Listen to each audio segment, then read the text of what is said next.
Hey everybody, welcome back to our continuing coverage of Pokemon Perfect's ADV Championship 2020.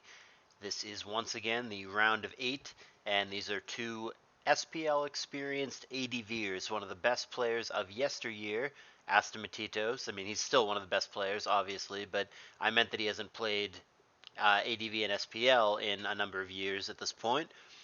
Versus one of the best current and up-and-coming players in Altina, however you pronounce that. I think it's Altina. It's a character from the Legend of Heroes series, for those of you who are into those kind of video games. But anyway, Altina against Astamatitos here in the round of 8. This is obviously an unfortunate pairing between two of the better players in this, but as a whole, the ADV pool for this tour is quite strong. So no matter what, you're going to run into somebody who knows what they're doing. And like I said, this is the second round, so these guys have both already gone through an opponent, but only the winner in these tours get money. So, obviously, one of these guys is going to be out right here, right now. So here is game one in their best of 3. Altina on the bottom as not a cutie pie, an alt that he's well known for. He's all the cutie pie alts on ladder, and then Asta just playing as himself on the top. They both had a Zapdos, and it's going to be a switch out. Rachi here is going to catch Cloyster for Asta with a Toxic. I haven't seen a Toxic Rachi in quite some time, but there you go. Gonna connect. Spikes come down, and a Fire Punch as well, 22%. Meh. T-Tar comes in on Fire Punch, tries to avoid the 20% burn, but luck kicks in for Altina. However, it gets Lumberied away. Toxic, however, is now going to stick because the Lumberry got popped, and the retaliation is going to be Earthquake. 66% is quite a bit. We might be looking at a DD Lumtar, which makes sense if we're looking at an aggressive Cloyster offense team for Asta. DD Tar would indeed be a great sweeper in the back. However, Earthquake is going to whiff on Skarm at this point, and now they're both going to have a lair down as the free spike comes down. Cloyster reappears, still poisoned of course, 60%, and Drill Pack trying to help him along with the underwhelming 16% against the very high base defense stat of the Cloyster. Spike's advantage belongs to Asta 3-2, but some of his stuff not in great shape. The Cloyster going to die here to a boom, and the T-Tar, as we remember, is low and poisoned and has to step on the spikes. So Altina in a decent position here. Flygon going to come in, Thunderbolt going to whiff. Doubles back to Skarm, however, and that turns out to be the right play as well as Toxic comes down. That also would have scouted for an HP Ice had that been there, so I like that play for Altina. And Toxic is going to be an over prediction, whiffing on the already poisoned T-Tar. However, the Protect is going to rack up poison damage. However, Dragon Dance coming down on the Protect turn to take advantage. Spike's layer number 3 comes down, so now they both have 3 layers of spikes to deal with. Asta gets out of the way on the obvious Protect turn.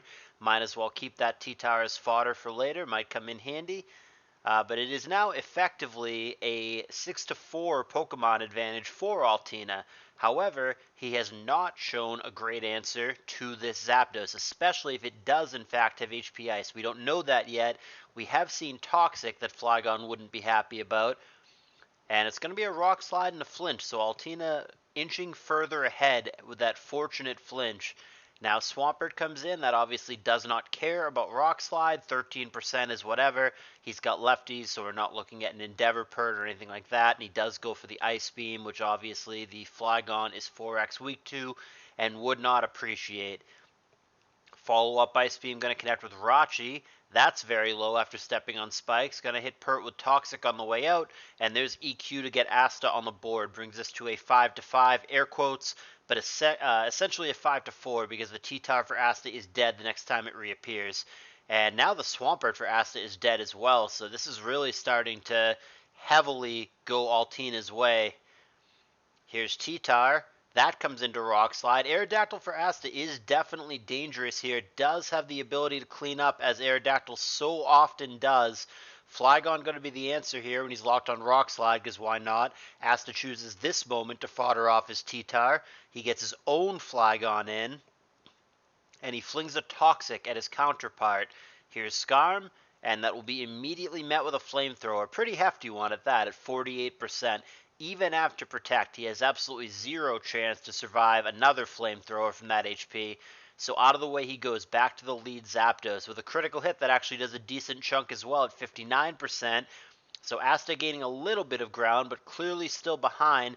Turns out it's a mixed Zapdos for Altina. Goes Drill Peck here into his counterpart. Doesn't do too much. Now it's Flygon. That comes in for free on T-Bolt. We have seen the hidden power. I don't remember what it was to be quite. Oh yes, no. It was HP Grass. He killed Swampert with it, so we know that it's not Ice. There we go. Brings us to a 3-3. Breloom comes in here. And there is the outspeed for the Breloom, and he's going to get him with Spore. Flygon going to take an unwilling nap. Focus Punch here, going to hit something hard, unless this exact scenario happens. Unless Asta insta-wakes, which he does, and that's got to be frustrating for Altina. That would have been a really big Focus Punch that nothing would have wanted to take, if not for that immediate wake. Asta catches a huge break, and hell of a turnaround. This game looked like it was Altina ahead basically the whole time until he wasn't, evidently. Asta going to pull it out right at the end, certainly aided by that crucial immediate wake up. Would it have been the game if he didn't wake up right then and there? I don't know, because the Focus Punch pending a crit would not kill the Flygon, but the opportunities for Asta to wake up were pretty limited, and certainly doing so immediately was the best case scenario for him. Anyhow, this is a best-of-3 series. This was only Game 1. Altina certainly, especially given the way he was looking in this game, hanging with Asta and ahead of Asta for most of it, is obviously capable of taking a game or two off Asta and making this comeback. So, let's go to Game 2. It is again Altina on the bottom as not a cutie pie, and Asta on the top. Lead Hariyama is going to scare off T-Tower. He knows it's going to switch, so he goes knockoff, and he removes the lefties from an incoming Scarm. It is now Focus Punch, thinking it's going to be Spikes, but that is not the case. He gets disrupted with Drill Peck and does not get his Focus Punch off. He doesn't have the balls to go for it again, and it would have worked because it is Spikes, but he does just go directly to a Rapid Spinner, which should just spin immediately here, and does. It's met with a Blissey, but the Spikes are gone. So decent little start once again for Altina. He has removed the the spikes too, but the leftovers from Scarm is what I meant to say, and really hasn't lost too much for doing so. Interesting, we have a Toxic Starmie. That is very rare, and I think that would have been a great catch on a number of things that sometimes do switch in on Starmie. In this case, the Blissey taking it is not ideal, but that is a creative set, and that definitely had some upside had that hit a different target. So we are back to Starmie here, and he's going to go recover this time instead of Rapid Spin. Maybe he thought there's a Gengar, maybe he just wanted to play it safe, but it is just the Blissey coming in again. Rapid Spin again comes down, and the only thing Asta can do about that is go for Toxic, so he's just going to put a little bit of a clock on Starmie, which obviously has Natural Cure. Here comes Breloom. Toxic would have been great on that. That was an unlucky miss for Altina for sure. That would have been a great thing to connect with the Toxic there, but he misses his window. But he stays in and goes for it again, and he connects with Tyranitar this time. This could get ugly if it's a Pursuit Tar, and he stays in and surfs, thinking something like that is exactly what's going on here. It is Pursuit. It is a crit. And that's also unlucky for Altina. I don't know that Pursuit would have killed there. Maybe Pursuit plus the Toxic in the Sand would have done it anyway. I don't know. But certainly the crit takes any suspense out of it. So now Altina goes to Salamence, reveals itself to be a Wishman's, going to try to pass that to Hariyama, and will do so successfully. Hari comes in on Blissey, obviously a Hari favorable matchup here, goes straight Focus Punch. There's T-Tar, wouldn't survive it even if it were at full health, but at 14% it's going to die about 100 times over, and down that goes, brings us to a 5-5 situation. Drill Peck and Cross Chop respectively would have done big damage with a crit, but he doesn't find it. He does only 40% without the crit. He now switches it up to Focus Punch on the spike turn. That is going to be a knockout from 59%, and that gives Altina the lead once again. He's been in the lead quite a bit in this series as a whole. Very impressive, keeping up with one of the all-time greatest ADVers in Asta. So there is knockoff, removing lefties from Salamence. However, the second Dragon Claw in a row will spell the end for the Hariyama, evening us up at 4 pop. There's unreveals on both sides. Meta going to scare him off. Asta shows his last poke. It is the second Rock Resist. Alongside the Breloom, we've got ourselves a Jirachi here, and he's simply going to go for Protect. Meta shows that he does in fact have Earthquake, not surprising. Fire Punch, mediocre damage, but he's fishing for the burn. He doesn't find it. Earthquake there, fairly heavy at 51. Rachi's obviously bulky, but Meta hits hard. Here's Fire Punch and Earthquake again. Jirachi very low at this point, and Rachi cannot kill Metagross with a Fire Punch pending a crit, but he goes for it anyway, and in 3 attempts he never finds the burn. Earthquake there takes out Rachi, and we find ourselves in a 4-3 with Altina once again in the lead over Asta. Protect here is obviously the right play. Not only is it lefties, but you're getting sand damage on the Salamence that lost its lefties earlier. Houndoom coming in, not what I was expecting for Altina, but it's going to work out great. He gets Fire Blasted into Flash Fire. It's not even Early Bird Doom, it is Flash Fire. And he still doesn't like it. He gets out of the way even after that. He baits out a Brick Break, switches to his own Mence, takes almost nothing from it, and is just sapping the opposing Mence with great predictions and with the sand. Losing the lefties really adding up. The opposing Salamence down to 55% thanks to great maneuvering from Altina, playing this really well and racking up the damage. Finally, Breloom reappears. It gets eaten by a return there, 75%. But he can be a big threat to the team of Altina in this situation.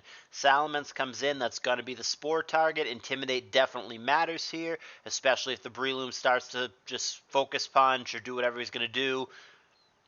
And we end up with Mence on Mence. We know it is mixed for Asta, so very threatening and difficult for Altina to switch into in this situation. He opts for Houndoom. It's on the bad end of a Dragon Claw. The sand says the Mence is faster, and he's going to let it go. And it's going to be a 3-3 situation now.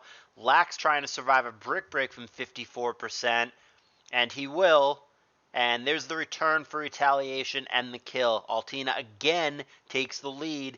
Now it is a 3-2 in this very tight and tense late game situation. And unfortunately, it's looking like a mirror of the last game, where this whole game is going to come down to if and when the Salamence wakes up, which is an unfortunate way to go, but that looks like it's going to be really important.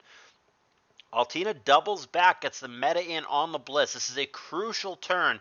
Is it mash? Is it boom? And it looks like Altina does not make the right read. Had he Meteor Mash there, we're just done. It would kill the Breloom, and then he would just explode on the Blissey, and we're done.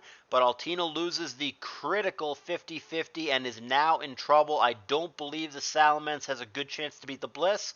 But this makes it interesting. The Blissey apparently does not have Ice Beam, so that makes it cute. But there we go. He does have Toxic, which is kind of what I figured given...